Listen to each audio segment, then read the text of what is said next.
ఇక్కడ హైదరాబాద్లో గచ్చిబౌలి స్టేడియంలో ఒక చాలా మంచి కాజ్ కోసం ఒక సముదాయాన్ని ఒక దగ్గరికి తీసుకురావడం, ఒక మంచి కార్యక్రమంలో పాల్గొనడానికి నాకు అవకాశం వస్తూ ఉంది. మన అందరికీ తెలుసు, సమాజంలో కొంతమంది SMA బాధితులు ఉంటారు, అంటే స్పైనల్ మస్కులర్ అట్రోఫీ.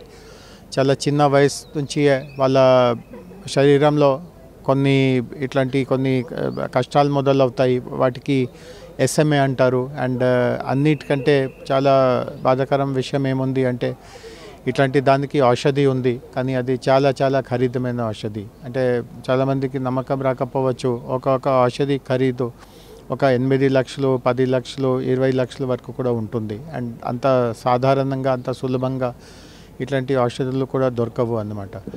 సో సమాజంలో ఎవరికి ఇట్లాంటి పరిస్థితి ఉందో, ముఖ్యంగా వాళ్ళ కుటుంబ సభ్యులు, వాళ్ళ అమ్మ నాన్న, వాటన్నిటిపైన వాళ్ళందరిపైన ఇట్లా సానుభూతి చూపించుకోవడానికి, తర్వాత ఈ వ్యాధి గురించి అందరిలో అవగాహన తీసుకురావడానికి, అండ్ ఈ బాధితులని ఎట్లా మనము ఆదరణతో చూసుకోవాలి, వీటన్నిటికి సంబంధించిన ఇక్కడ రన్ ఫర్ SMA అని ఒక కార్యక్రమం ఏర్పాటు చేయడం జరిగింది. ఒక దేశవ్యాప్తంగా ఒక స్వచ్ఛంద సంస్థ ఉంది, క్యూర్ SMA ఇండియా.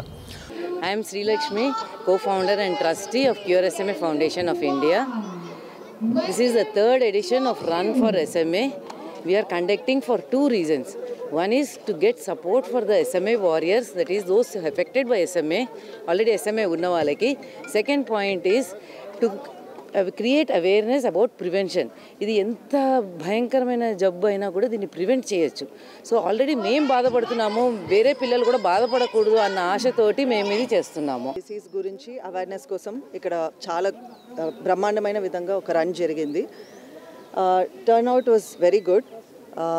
ఈ ఫౌండేషన్ని శ్రీలక్ష్మి గారు ఎప్పటి నుంచో నడిపిస్తూ వస్తున్నారు.